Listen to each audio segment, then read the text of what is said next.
atang pinost ni Congressman Paolo. Parang nagposa pa siya kung sino-sino ang mga darating. But I cannot tell you as of the moment kung kinsa gid sila mga abot kasi maingan tag fake news. But, coming from that, we should be expecting, mora ko maingon, we should be expecting people arriving, no? Na mo search sa balay ni tatay. So, we were also told, na-brief naman po me earlier na as much as possible, kung maaptan pa na ako siya, maaptan pa namin sila din ni karon na mga abot, hindi mapulihan sa mga abot karon. Just try to stay calm. Pangutano na mo, i-check mo daw nila attorney, nila kapitan, ang mga legal documents sa basis sa search. And if we can ask for individuals na parihan na mo nga mag-go live, no, to accompany para i-ensure lang yun na limpyo ilang pag-search, no, walay pandaot o walay hugaw na ilang buhaton.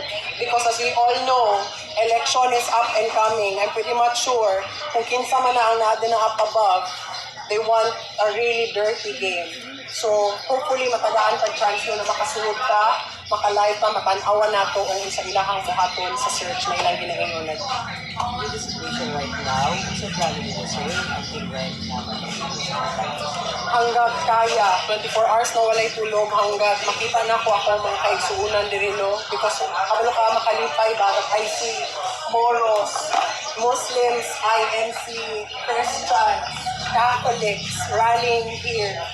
It means that, PRRD is a good person. PRRD is a good president. PRRD is a good leader.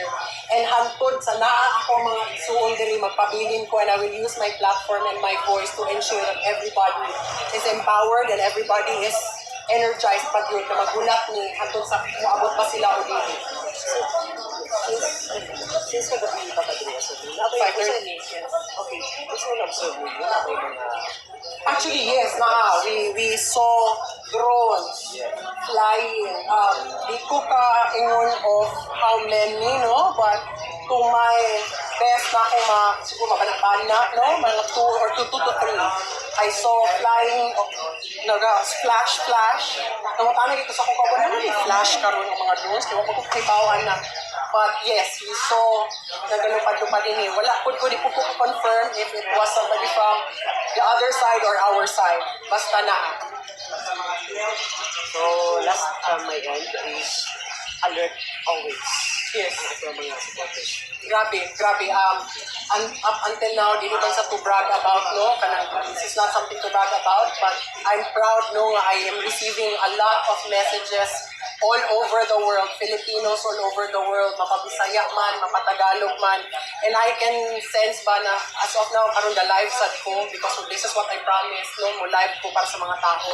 They are still with us, so I don't feel alone. So alert kita. Sir, message na lang sa mga supporters sa sitwasyon. Daghan salamat first. Daghan salamat. Una sa tanan, no, gusto ko mag-send a message kay Kitty. Ma'am Kitty, I kept my promise. Hindi mag-uol. When you said, call for help, I did my part, we did our part, and we will continue to do our part. I also wanted to thank all of the Davaoenos noon in behalf na nagdigugma sa tuwang presidente noon na naadini until now.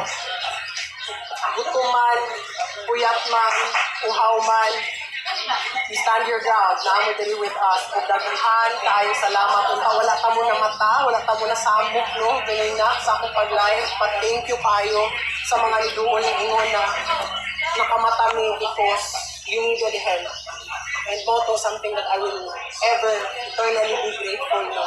And kabalo ko makabalo si tatay ani na ang iyang mga anak diri sa Davao City Pilipino para niya. Kaso sila po para kung FDR assisting kasi dahil. Tayo mag-uol namin diri. Si mag-uol. So, kasi ba? Davao City Pilipino. Thank you, sir. Paulo Lino Teto. Paulo Lino. Thank you, kayo. Salamat na yung buntag. Pangapisa mo. Guys, sa mo ang mahal na Presidente Bongbong Marcos, manawagan ko, sir. Please lang, sir, ang inyong purpose gagal sa dahil ng former President, nagala naman ninyo, unsa pa man ang inyong kuan. And then, naman tayo mga legal na pamaagi. Pero dili na po kayo ay, grabe na po sa kaayo, ay. For what pa man? tungod ka dagang pasuporte si tatay, ayo tama na. Ano naman yung paliga naman tanan, wala naman mingon nga, wala kay nitabo ang people power, wala kay nagkuhan. Na kumbaga, ginakuha ng midiri nga, stem card, kanin na nga pamaagi, wala naman siya paman. Usa paman na ito yung inyo ko anon. Tama na, sobra na po kayo ha. Tawag manawagan sa mo ang Senator Amy Marcos, ma'am, may buntag ka mo ma'am, please ma'am, help us. Kaya ikaw na lang yun ang pag-asa na mo. Kung sincere ka sa imong pandaron ma'am, nga utabang ka sa mong dating mahal na presidente ma'am. Pagkitay pagi na maundang ni nga nga pamagi ma'am, please lang ma'am. Salamat ma'am Amy. Ito, kaya buntag ko sa mong mahal na presidente. Yeah, tama na po, tama na niyo. Maraming salamat.